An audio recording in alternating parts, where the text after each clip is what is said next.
My name is Joshua, or Josh for short, and I'm dead. It took me a while to come to this realization and to recall the circumstances around my death. It wasn't easy facing up to the truth, but I've since come to terms with it. Some of you might be familiar with my story if you've read my previous accounts. If not, I guess it's pretty simple, really. I made a terrible mistake, and people suffered as a result. And I had to pay the price. I wasn't sent to hell. I could well have ended up there.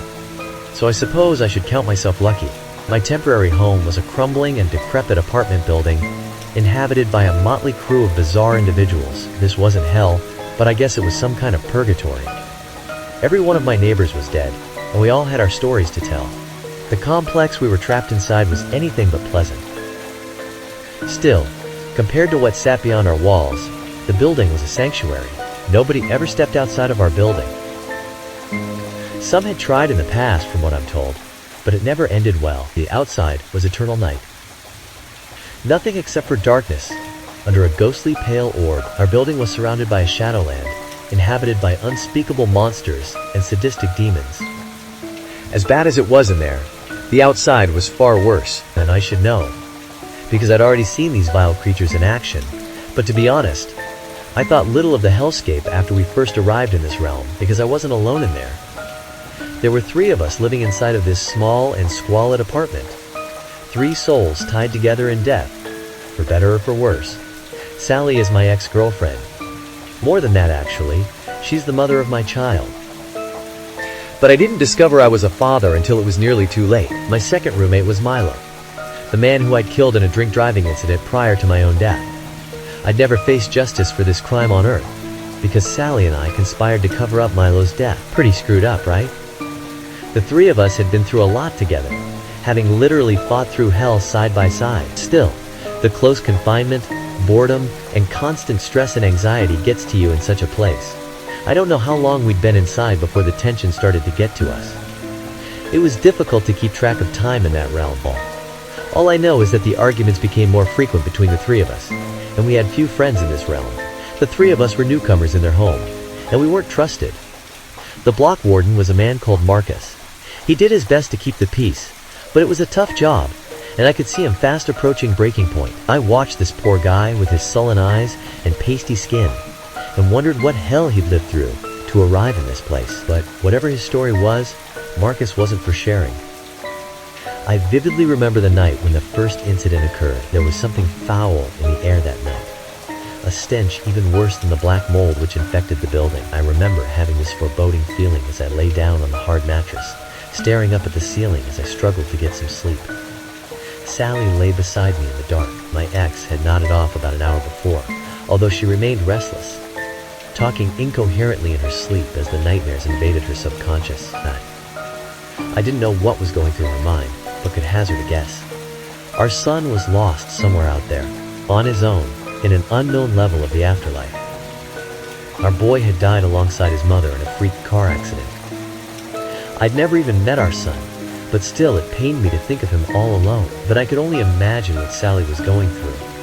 For a mother to be separated from her infant child, I couldn't imagine a worse hell. I watched Sally suffer in her sleep for a while, covering my ex with a blanket and kissing her gently on the forehead. We weren't back together, and our relationship in there wasn't romantic.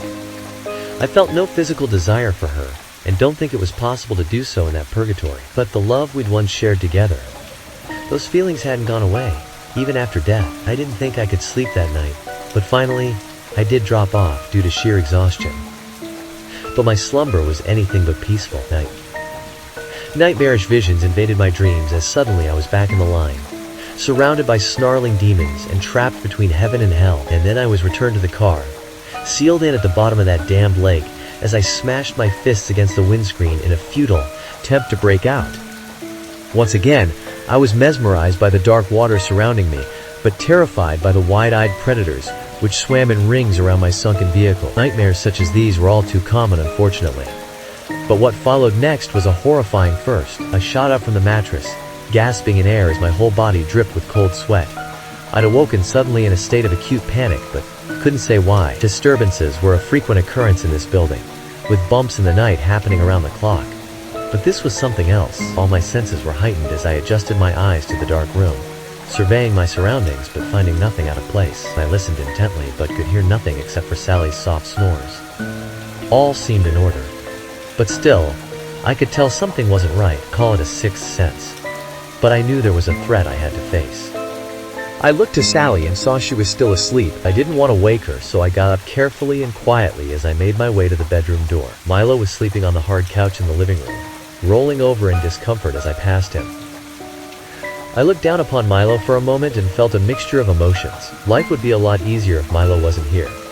But Sally and I owed him a massive debt. He said he'd forgiven us for taking his mortal life. But as time went on, I wondered.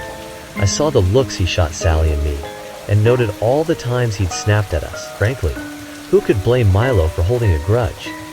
But there was more to it. I couldn't quite put my finger on it, but I reckon Milo was hiding something from us. He rarely spoke about his mortal existence, other than occasional references to his wife.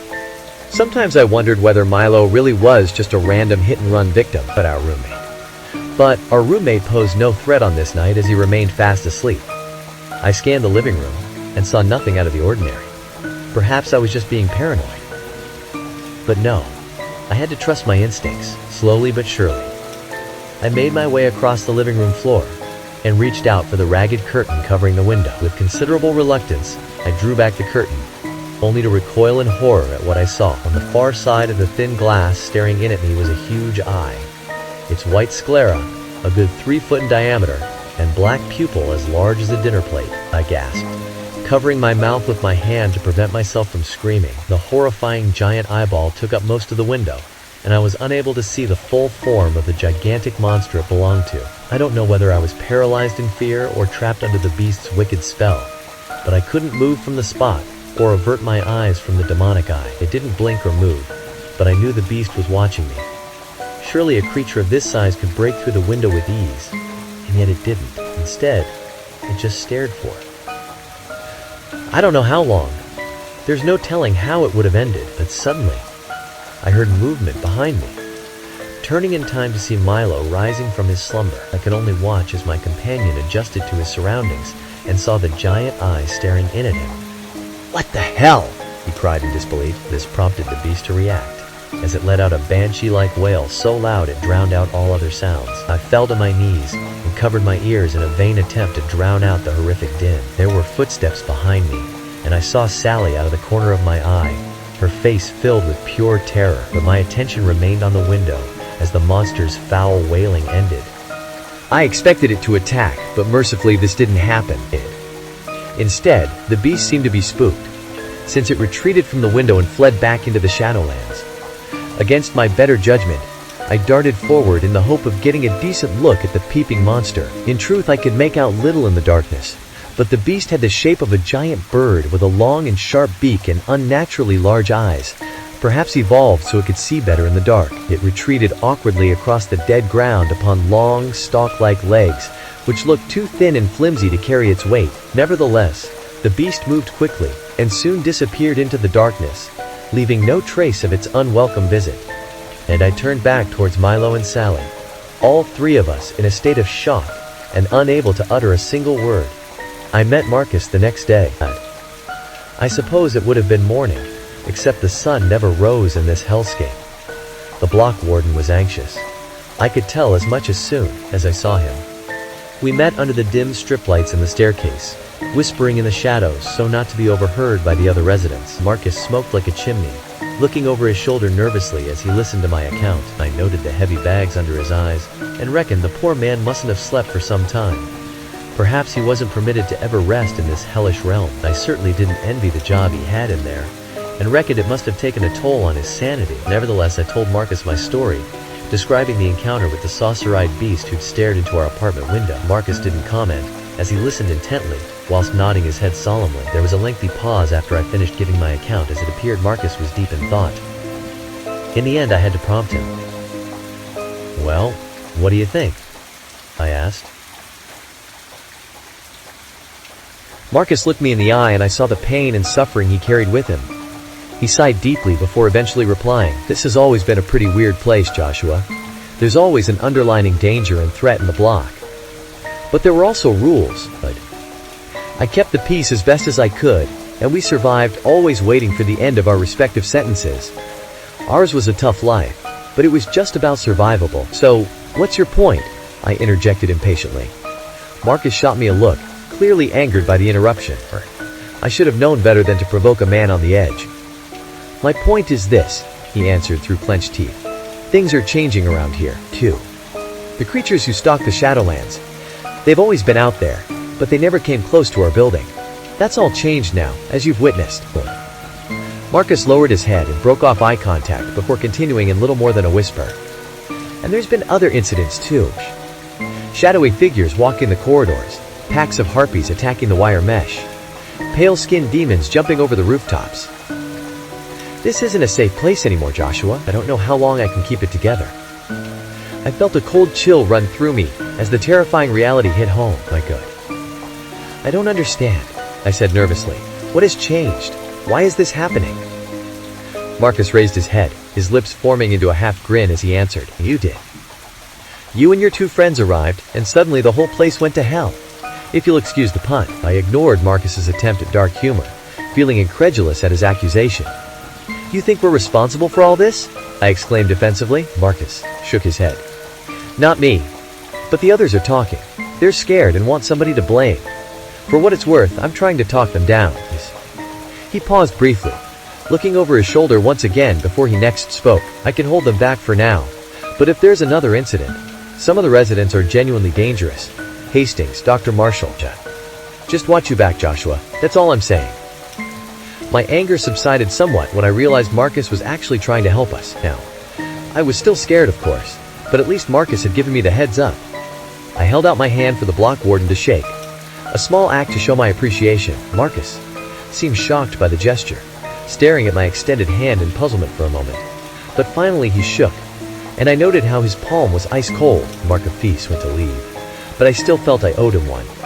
I placed a hand on his shoulder as he turned, watching him flinch at my touch. Hey man, are you doing okay? I asked sympathetically. Marcus didn't meet my eye, however, pulling away and continuing up the staircase. Yeah, I'm fine, he muttered. I'm just having some trouble with my TV reception. I didn't know what he meant. But Marcus wouldn't elaborate as he disappeared up the stairs and retreated into his apartment. As it happened, we didn't have to wait for long until the next incident inside the building. The crisis which brought it all tumbling down. The three of us were sitting down to have a meal at the small dining table off our living room. This was Sally's idea. It was a ritual more than anything else. We were dead, and so didn't need to eat. And the slop we had in front of us came out of a can and was far from appetizing. I played with the gruel on my spoon, not wanting to put it in my mouth. But then I glanced across the table and saw disapproval in Sally's eyes, and I'd seen that look before. This was impure, to her, and so I needed to play along, so I lifted my spoon up to my lips, placing the food inside my mouth before I started to chew. Sally smiled with satisfaction as she took a spoonful from her own bowl. This is nice, she said rather unconvincingly. It's good to get back to some normality. I smiled and nodded, not wanting to break the illusion. But Milo wasn't playing ball. He scoffed in contempt, spitting out his food and dropping the spoon down on the table with a heavy thud. Remember your table manners, Sally exclaimed. Are you kidding me, lady? Milo shot back angrily. You really think we can play happy families in here? After everything that's happened, are you crazy? I opened my mouth to respond, but Sally beat me to it. For God's sake, Milo, what's your problem? I know it's rough in here.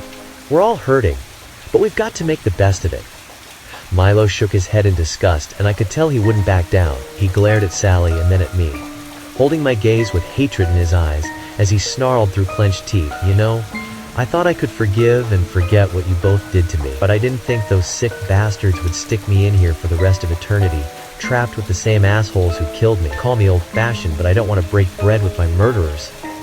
I lost my head at this point, shouting out as I stood up from my chair. Damn it, Milo. How many times? It was an accident. Milo stood up then, and so did Sally. We were all screaming at each other in a blazing row. I reckon it might have come to blows. But we had far more to worry about than domestic squabbles. Suddenly the temperature in the room dropped dramatically, going from stifling heat to ice cold in mere seconds. I saw the instant change in Sally and Milo, their eyes widening in all too familiar terror as both looked over my shoulder. I felt the hairs on the back of my neck stand on end, as I slowly turned my head, only to come face to face with a monster sitting upon our worn-out couch. My eyes bulged and jaw dropped as I surveyed the beast who'd inexplicably invaded our sanctuary. The demon was the size and shape of a fully grown man, but it certainly wasn't human. The genderless creature was perhaps 6 foot in height, its skin a deadly shade of pale white. Its fingers were unnaturally long, and its nails were formed into razor-sharp talons. The demon's eyes were jet black and soulless, but the smile on its crusty lips was anything but friendly. It shot us a sadistic grin which showed off its rotten, yellow teeth, but its stare was truly terrifying. A killer's gaze through dark and shark-like eyes. I was frozen in terror for a long moment, wondering if my eyes were playing tricks on me. But no, this couldn't be, because Sally and Milo could see it too. I didn't know what to do, but suddenly, I felt a firm hand on my shoulder as Milo whispered in my ear. "Don't look at it. Don't react to its presence," he explained. "It feeds off our fear. Ignore the bastard, and it will leave." Milo's instructions sounded crazy to me, but he had more experience with these demons than I did, so I decided to trust him. Against all my instincts, I turned my back on the monster, once again facing the table, and my now terrified companions. I could hardly breathe as I felt the beast's hard gaze on the back of my head. "Just pretend like everything's normal," whispered Milo. I looked to our companion in astonishment, but he met me with a stern look.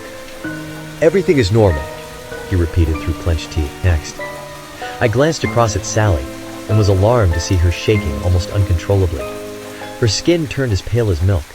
I didn't know how we'd get through this, but Milo was taking charge. "You know, I was wrong, Sally," he said aloud. "This is a good idea. Nothing quite beats a sit-down family dinner."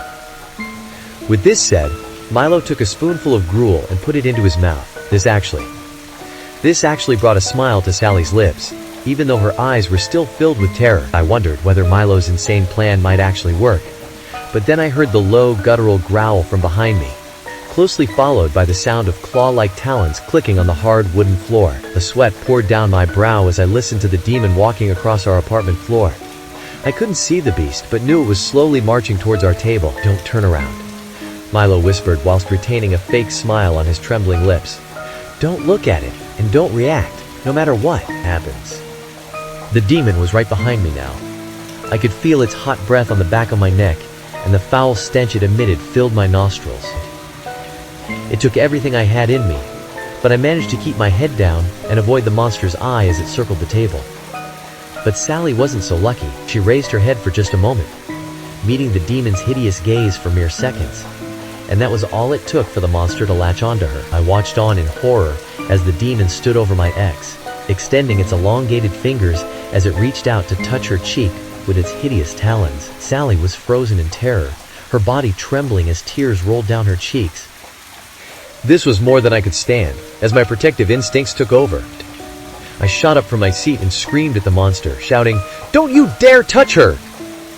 In an instant, the demon left Sally and turned its attentions to me, its sadistic grin widening as its dark eyes focused.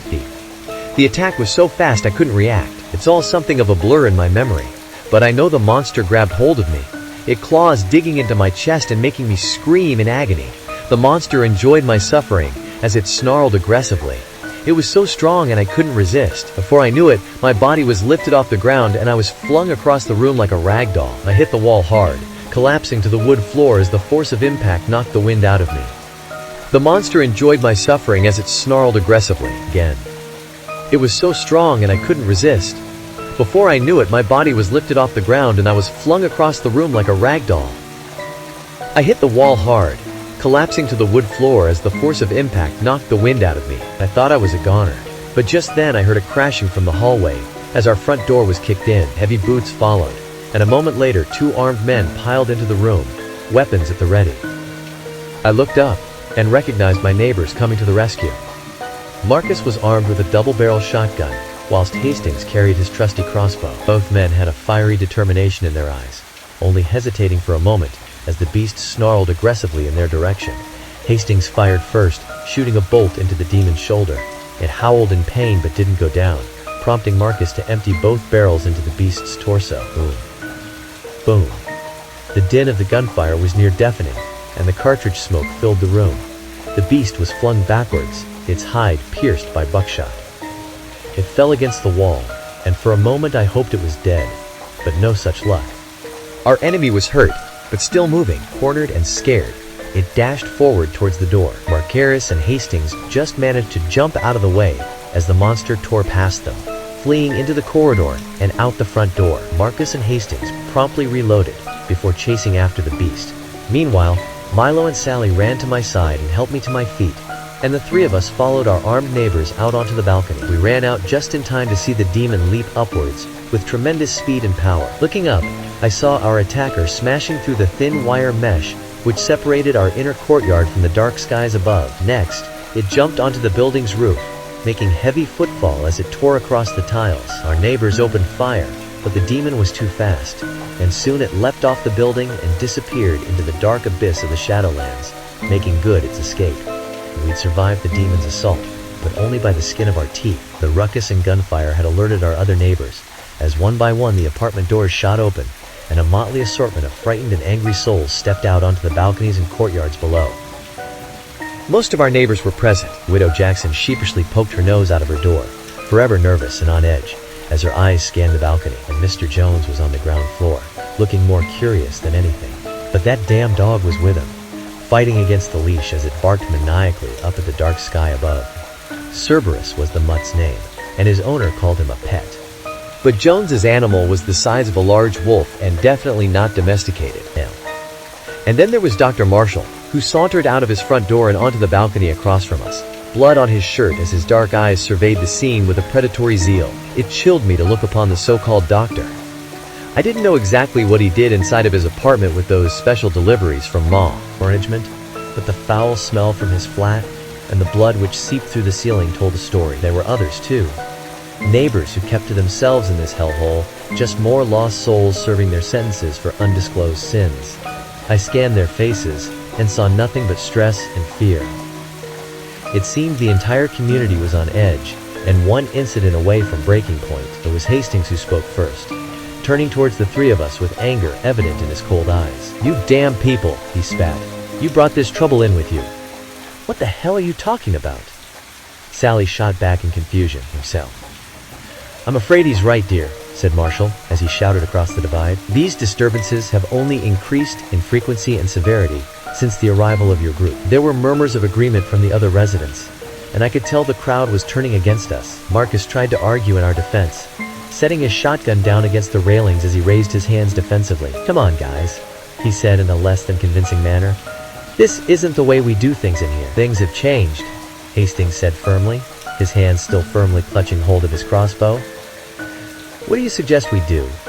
Marcus asked nervously. "Cast them out," came the cry from Marshall. "Let them take their chances in the Shadowlands." "You can't be serious?" Milo shouted back, but the mob was rapidly turning against us as a chant went out amongst our frightened neighbors. "Cast them out! Cast them out!" they repeated in unison. I looked to my companions and saw the shock and terror in their eyes. Marcius went for his gun, but Hastings pulled the crossbow on him. "Don't do it, old friend," Hastings warned. "You need to let this happen." The crowd started to move menacingly along the balconies towards us. The three of us backed off fearfully. I thought we could seal ourselves inside of the apartment, but didn't think we'd last for long. I laughed. Marcus continued to try and talk the mob down, but a moment later his eyes were drawn upwards. I saw the warden's face turn even paler and wondered what had spooked him. "Dear God," he said whilst pointing upwards. "Look!" Hastings grinned inanely as he continued to aim his crossbow directly at the warden's chest. "Come on. Come on, man," he snarled. "Do you really expect me to fall for that?" But Hastings should have listened, man. I heard the sound of scratching and tearing, followed by the high-pitched shriek of something horrifying. Glancing up, I saw a red-scaled and winged monster crawling along the wire mesh and heading straight for the newly created hole in our thin protection. Its dark eyes lit up, and its maw opened to reveal the sharp teeth within. Hastings heard the shriek and reacted quickly, but it was already too late. He managed to fire a single bolt high and wide, before the bloodthirsty harpy dived on top of him, burying its claws and teeth into his body. The man screamed and struggled, but the winged demon used its immense strength to lift him off the balcony, still gripping a tight hold of its victim as it ascended with wings outstretched, soon exiting through the same gap it had entered and soaring into the starless sky, taking the still screaming Hastings with it. We were all frozen for a moment in shocked horror, our previous disputes forgotten as we faced this new and deadly threat, and the attack was just beginning. Harpies always hunted in packs, and many more followed the initial incursion, using the gaping hole in the wire to gain access. The apartment complex was no longer safe, and all hell was about to break loose. Terrified residents attempted to flee back into their apartments, but few made it that far, as the winged demons descended upon them, literally tearing their victims to shreds in a bloody slaughter. Chaos ensued as several things happened at once. There were a series of loud bangs from inside Widow Jackson's apartment. The woman screamed as she ran back into her flat saying, "I'm coming, Johnny, don't be scared, baby." At the same time, a trio of harpies launched a brutal attack upon Mr. Jones, but Cerberus was there to protect his master. The wolf leapt into the path of the first demon, biting deep into its throat with all the fury in hell. The harpy shrieked in agony as the two beasts struggled on the ground, but the demon bled out within seconds. But meanwhile, the other two harpies attacked Mr. Jones, grabbing him by the arms as he screamed and struggled. Cerberus wasn't done fighting for his master though, as he leapt upon the second demon and tore at its wings. But it was too late for Jones, as the final harpy took hold of him, digging its claws deep before ascending. Cerberus barked desperately as he watched his master being taken, but the slaughter continued unabated. But it was too late for Jones, as the final harpy took hold of him, digging its claws deep before ascending. Cerberus barked desperately as he watched his master being taken, but the slaughter continued unabated. I assume this was Widow Jones's errant son Johnny, who'd been confined to his bedroom until now. The man-child saw the demons feasting upon his neighbors, and panicked, sprinting heavily along the balcony and heading for the staircase. Mrs. Jackson chased after her son, shouting his name frantically as she went. But sadly, the long-suffering woman didn't make it far, as a harpy descended upon her from above and pulled the shrieking lady upwards in a rapid and merciless attack. Events continued to move quickly as a pair of bloodthirsty harpies flew towards us, their vast wings flapping whilst their dark eyes focused upon us, their intended prey. Luckily, Marcus was alert to the danger, aiming his shotgun and firing twice. Boom, boom, buckshot tore through the winged demons, shooting them out of the sky. I watched with relief as the monsters fell down to the courtyard and reeled in agony on the cold ground below us. The imminent threat was neutralized, but we were far from safe, as the monsters picked off our neighbors one by one. "We need to get back inside," Sally said. "No," Marcus replied firmly. "We must get to the lobby. It's our only chance." We followed the warden's lead, running for the staircase as Marcus reloaded his weapon. I tried my best to drown out the awful din of the victims' screams and demons biting into flesh, instead looking to Sally and taking her hand as we descended. We soon reached the dimly lit lobby with its cracked tiles and moldy walls. I don't know what Marcus had planned next, but the situation was still developing. Johnny was using all his considerable might to beat against the inner door, eventually smashing through. He then proceeded to pound on the second reinforced door, which was all that now stood between us and the Shadowlands beyond. We watched as the strong man attempted to break out, but the door was too strong for him alone. Suddenly, we heard a growl, and the ominous sound of something big tearing down the stairs behind us. We darted out of the way as Marquesas raised his gun in anticipation of another attack.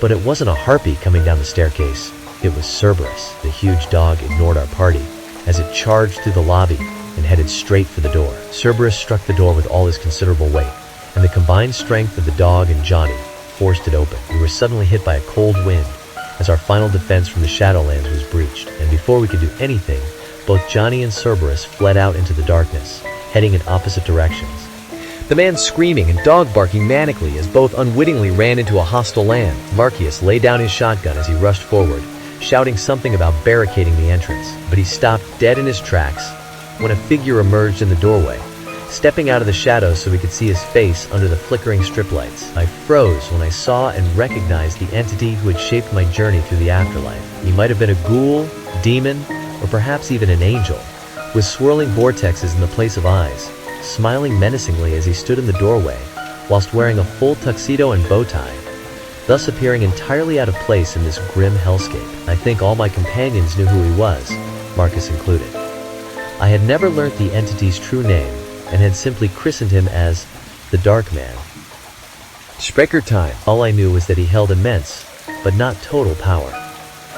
But perhaps he could decide our ultimate fate. All four of us stood frozen to the spot as the dark man entered the lobby, the soles of his shoes clinking against the tiles as he came. At least, I assumed there were only four of us, but I jumped in surprise upon hearing a familiar voice from behind us. "Ah, our patron! Such a pleasure to receive a visit from management." I turned around and came face to face with Dr. Marshall. A thin and unnerving smile etched across his pasty cheeks. The doctor had somehow survived the massacre on the balconies.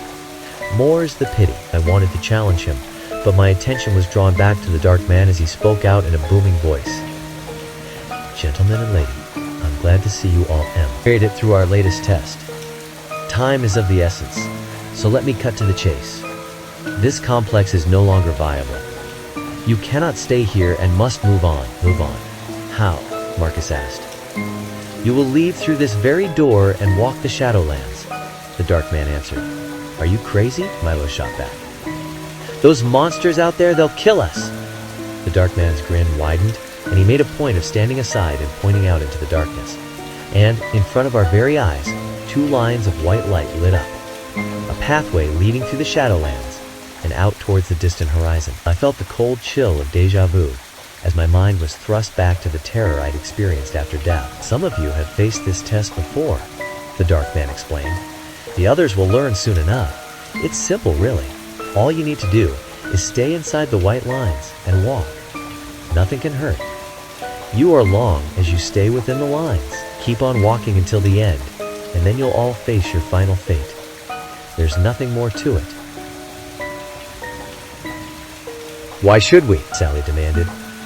"We've all suffered enough already. I don't want to play your games anymore." The dark man didn't miss a beat as he calmly responded to Sally's outburst. "I'm afraid you don't have a choice, madam. This structure will cease to exist in the very near future. You must walk the line or face the Shadowlands without my protection. Believe it or not, I am trying to help you." Sally didn't have an answer to this. I heard her making that nervous clicking sound with her tongue.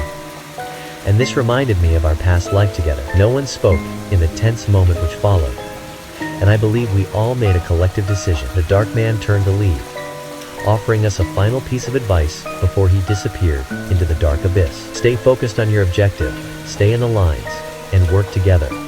These are the rules that will see you through." And with that, he stepped into the shadows and vanished without a trace. We all stood in the lobby for a long moment, speechless and unsure of ourselves. We knew what had to be done, but I think the four of us were reluctant to take the first step. But Dr. Marshall held no such inhibitions as he stepped forward with a spring in his step and spoke jovially. "Come on, folks, you heard the man. There's no time like the present." To my astonishment, the twisted physician marched out into the dark wasteland without a hint of fear, acting like he was simply going for a stroll in the park. I shook my head, thinking that Marshall must be completely insane. Nevertheless, he had taken the lead, and we all had to follow now. And so the four of us reluctantly stepped across the tiled floor and towards the doorway. I hesitated at the last, as every instinct in my body told me not to step outside. In the end, it was Sally who persuaded me, taking my hand and shooting me a sweet smile that reminded me of better times. However, there was a steady determination in her eyes as she spoke. "We need to do this, Josh. It's our only chance of getting back to Kevin." I thought of the son I'd never met, and the fact he was all alone out there, and this gave me strength. Sally stepped out first, and I followed. Milo was next out of the door, and Marcus was the last to leave. We walked single file within the lines, trudging through mud as a cold crosswind hit us. We could see little beyond the light emitted by the lines. But still, I glanced nervously into the dark abyss and feared what monstrosities might be lurking in the shadows. I guess we'd only walked a couple of 100 yards before the ground started to shake. Turning around in a panic, we saw the artificial lights in the ugly apartment block extinguishing all at once. A moment later, and the building itself began to sink into the mud, collapsing under the ground as a massive sinkhole swallowed it up. Before long, there was nothing left, as the hole sealed itself, and no trace remained of our former home. I can't say I was sorry to see the prison go, but I noticed how Marcus stood for a long moment, sighing deeply before he finally turned away and left the past behind him. Our walk was a long one, the tension and fear only increasing the farther we progressed. We could see virtually nothing in the darkness, as even the pale orb in the night sky was eclipsed, but we could hear them. The invisible monsters who ruled the Shadowlands. They knew we were intruding on their turf, and would surely like nothing more than to rip our bodies to shreds and feed upon our entrails. The low growls and predators, prickly roars came from all around us, but the hidden demons and unidentified entities couldn't get to us, as the line offered protection. Still, the creatures were surely following our progress. We could make out their dark shadows and hear their heavy hooves trudging through the mud like all predators. They were searching for weaknesses, for one of us to step out of line, where we'd be exposed and vulnerable. But we kept our cool and obeyed the golden rule. Stay inside the lines and keep walking. Our next test was more of a challenge, however. About halfway along the line, we heard a most unexpected and unnerving sound coming from the shadows. One which brought a cold chill down my spine, but almost broke Sally. It was the noise of a baby crying somewhere off in the distance. Faint at first, but growing ever louder. Sally stopped dead in her tracks as her eyes widened, and she listened intently. "Kevin?" she said, whispering at first, but soon raising her volume to a frantic cry. "Kevin, it's Mommy! I'm coming for you, baby!" I had to act quickly, reaching out and grabbing my ex just before she stepped over the line. She fought fiercely, but I retained my tight grip. "Let me go, Josh! That's our son out there!" "No, it isn't!" I screamed back. "It's a trick, Sally. They're trying to draw us out." I guess she had to fight all her maternal instincts. But Sally finally listened to reason and stopped struggling. She continued to walk the line with the rest of us, quietly sobbing as Kevin's cries faded away. This was only the start of it, however, as our ears were assaulted by cries and pleas for help from the darkness. It seemed that whatever demonic entity was hunting us could mimic the voices and tones of our relatives and loved ones, attempting every trick in its repertoire to try and lure us out. We heeded the dark man's advice and ignored the ghoulish calls, but they took a heavy toll upon our collective sanity. 4 of us were evidently very distressed, but not Dr. Marshall. He seemed fascinated by the terrifying situation, looking out into the shadows with an almost childlike excitement, which I found very disturbing. The depression hit soon after. I felt the darkness creeping inside of me, a deep despair and guilt, as every bad memory and negative emotion came flooding to the surface. I believe the others were affected in the same manner. And then the confessions began. The crime committed by Sally and I was already common knowledge, but Marcomissus let it all spill out, as he tearfully recalled the accident, which had resulted in the deaths of his wife and 2 daughters. They died in a house fire, caused by a cigarette butt he'd carelessly dropped. The warden's story was tragic for sure, but I was more interested in Milo's confession, as our companion finally opened up to us. He never asked why I was walking on the roadside after dark. "You know, the night you guys hit me?" he began solemnly. Sally and I both glanced back, although Milo would not meet our gaze. "I had a big fight with my wife and stormed out," he explained. "The truth is, I treated her badly.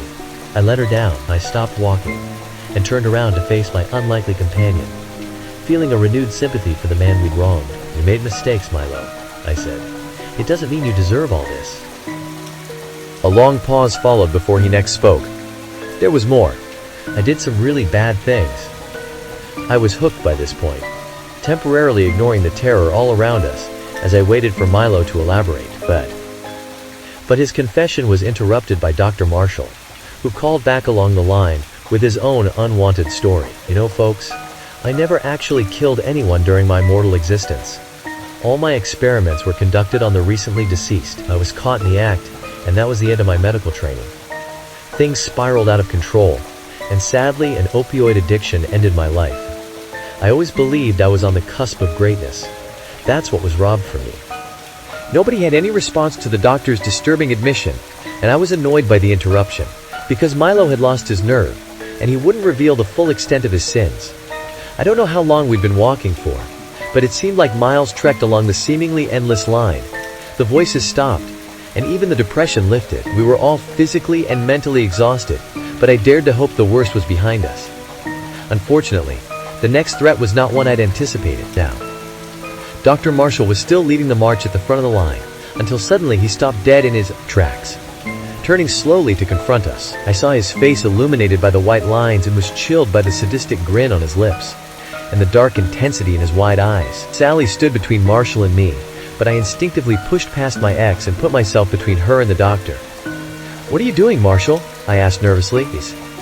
He chuckled dryly before offering a cryptic answer, and the look on his face was one of pure madness. "I hear them speaking to me, calling out from the shadows," he explained.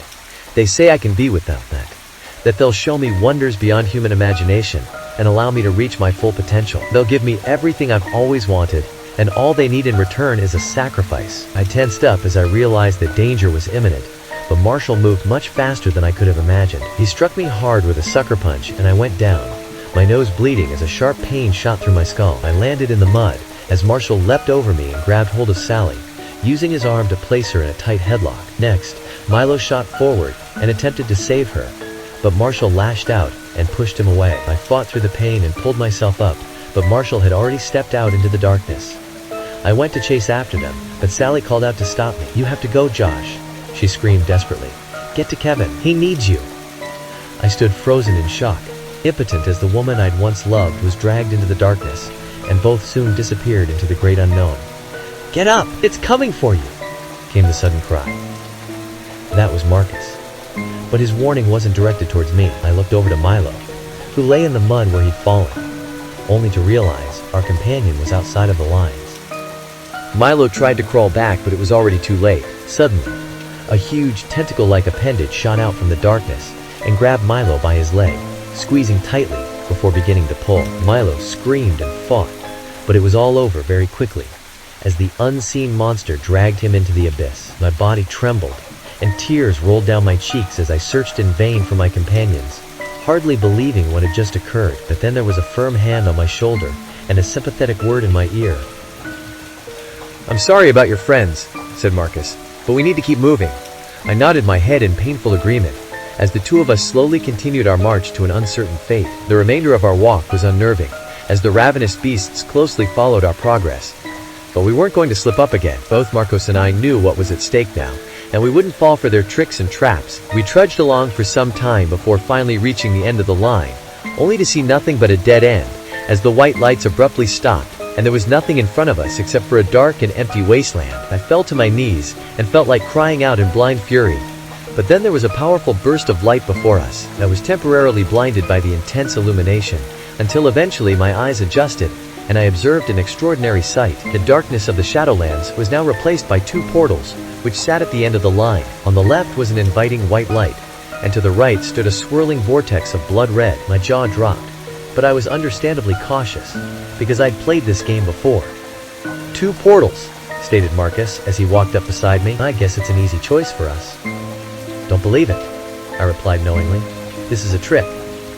"Not this time," came the call from the darkness.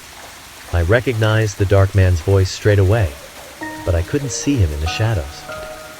It hardly mattered, however, as the supernatural entity was merely present to deliver his final instructions. "No more tricks, gentlemen. This is the end of the line." Literally in this case. The portals are exactly what they appear to be. The light leads to a better place, and the vortex to somewhere less pleasant. "I am sorry, gentlemen. You've come so far, and I'd hoped to free you both, but sadly, it's out of my hands. Only one of you can pass into the light. The second must enter the vortex and go to that other place, for a time at least. Now, I can't make this decision for you, gentlemen. You'll need to resolve this yourselves." And that was it. The dark man's final test. I felt sick to my stomach, hardly believing the situation they'd put us in. I was so sure it would come down to a fight between burying Marcus and me. A final desperate struggle fought in the mud and darkness. I turned to face the warden, whilst expecting the worst, but I was surprised to see a sad resignation on his face, as Marcus smiled faintly whilst placing a firm hand on my shoulder. "You know, Joshua, I've spoken to my wife since I got here," he explained solemnly. "Don't ask me how, but I managed it. I begged her for forgiveness, but she isn't ready to give it." He sighed deeply before continuing. "I don't blame her. I guess I still have penance to make. I miss my girls so much, but they've got their mother to look after them wherever they are. But you have a son, Joshua, and he's all alone. It should be you, who walks into the light. I'll find my own way, when the time is right." I was overwhelmed with emotion upon hearing those words, and awestruck by Marcus's selfless sacrifice. "I don't know what to say," I spluttered. "Pigs." "You don't have to say anything," was the warden's firm reply. "We'll go together. On 3. Marcus and I stood side by side, him facing the vortex and me the light. He counted down and we ran forward in unison. The bright light consumed me, pulling me out of the darkness and dropping me somewhere new. As I write my final account, I am sitting on green grass with the sun shining down upon me. I'm surrounded by beauty and life, in a pristine and colorful garden. But what brings me the most joy is my son. I watch as Kevin crawls along the soft grass before me, laughing joyfully as he experiences this paradise through the eyes of a child. Kevin is loved and safe, but it pains me that his mother isn't here with us. Perhaps one day Sally will make her way back to us, but sadly, this is beyond my control. As for me, I don't know whether this is justice, or whether I truly deserve this second chance. But I can't dwell on the mistakes of the past, as I spend eternity trying to make amends.